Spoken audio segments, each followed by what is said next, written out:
Across the various feature films, small screen series, and shorts that comprise the Marvel Cinematic Universe, audiences have seen some of their favorite versions of classic characters come to life outside the bounds of the comic book page. Of course, not every fan favorite has been given a chance to shine in the MCU, although that doesn't mean their influence hasn't been felt. In fact, What If may have just given the MCU the perfect Galactus story, and all without ever introducing the Devourer of Worlds in any shape or form. What if Peter Quill attacked Earth's mightiest heroes, finds the world under attack by a shockingly powerful new enemy, one who has come in the form of a young boy? As it turns out, this is an alternate version of Peter Quill, who, rather than being whisked away to space and joining the Ravagers, found a home among the stars under the auspices of his celestial father, Ego the Living Planet. There he learned all about Ego's plans to remake the universe in his own image, just as the primary Marvel Cinematic Universe's Peter did during the events of 2017's Guardians of the Galaxy Vol. 2. This time around, Peter was completely enthralled by Ego's ambitions, not to mention his own celestial heritage, making it easy enough for him to carry out his father's genocidal wishes. At least, that is until Earth's mightiest heroes convince Peter to take a stand against Ego. As endearing as the story of Peter finding himself and the courage to stand up to his father might be, it is outshined by the cosmic epic playing out alongside it, especially when that same epic shares so many parallels with what might be Marvel Comics' most iconic story of all time.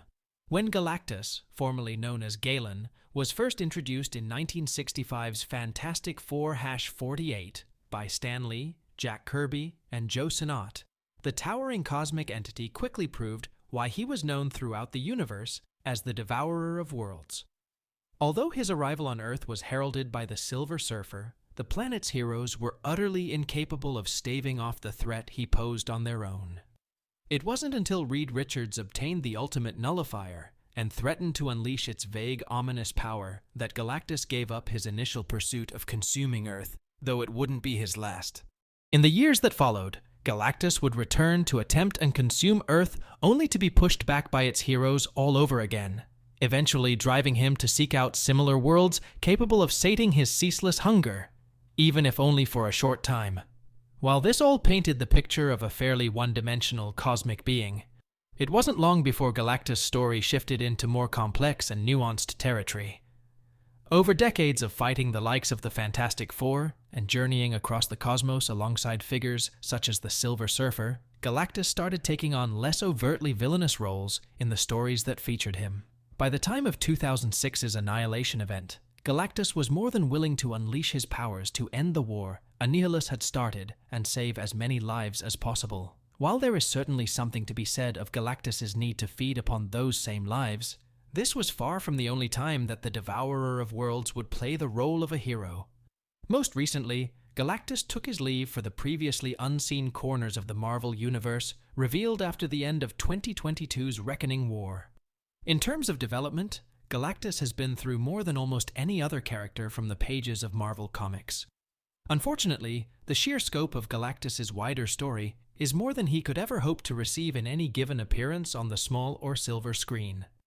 Beyond that, even the most basic version of Galactus has proven all but impossible to successfully adapt, as seen in films such as 2007's much-maligned Fantastic Four, Rise of the Silver Surfer, which is just another reason why What If's take on Ego is the perfect replacement for him in the MCU. Why What If? Season 2's Ego epic is a perfect Galactus stand-in. The version of Ego, the living planet, which fans know from the MCU, might not be an exact analog for Galactus, but he isn't an exact analog for his original comic book counterpart either. Considering how few characters in the MCU can say that they are direct translations of their respective original selves, the fact that Ego cannot be counted among them isn't all that surprising. Nor is the fact that Guardians of the Galaxy Vol. 2 and subsequent appearances have had him take on a less nuanced role than his original self. This isn't a bad thing, however, as translating almost any comic book character like Ego requires making major concessions elsewhere. As such, it makes sense for such characters to not only be condensed in scope, but for them to be folded into other, pre-existing concepts when they do make their live-action debut. For Ego, this meant becoming the MCU's premier Celestial at the time of his introduction. It also meant being given the chance to step into an entirely different kind of role than what Ego was used to in the pages of Marvel Comics, one that allowed him to both embody a completely new archetype and have an immediate connection to audiences who were familiar with concepts laid out in prior MCU films. More importantly, it pushed the bounds of what stories could be told in the MCU, all while opening the door to either successfully introduce or completely ignore a future Galactus in kind. What if, as Ego's story can do for the rest of the Marvel Cinematic Universe? For many fans, the dream of seeing Galactus on the silver screen as part of the MCU feels like it might never come true, and the truth of the matter is that it likely won't, as so many have hoped. That may not be of any consolation to fans of the character or the Fantastic Four, but it doesn't mean that the MCU can't lean on the legacy of Ego as a firm analog for the original Devourer of Worlds. Better yet, there is always the possibility that the MCU will take that cue in the other direction, and use Ego as a predecessor for Galactus, as the next Devourer of Worlds. In either case, Ego will continue to stand as both the MCU's original world-consuming cosmic entity and its best example of how intersecting concepts can culminate in genuinely unique takes on classic characters that are still perfect fits for the updated worlds they have become a part of. As unlikely as it is that Galactus will be making an impact on the MCU anytime soon, the same principles that apply to the parallels between him and the Ego of the MCU can absolutely be applied to other characters fans are already expecting. They can also be applied to plenty of speculation regarding where the MCU is going to be headed now that the future of the next slate of Avengers films is up for debate. With any luck, future features will lean into similar parallels where applicable to help smooth out whatever rough edges are lost in adapting the next impossibly massive storyline for the silver screen with just as much success.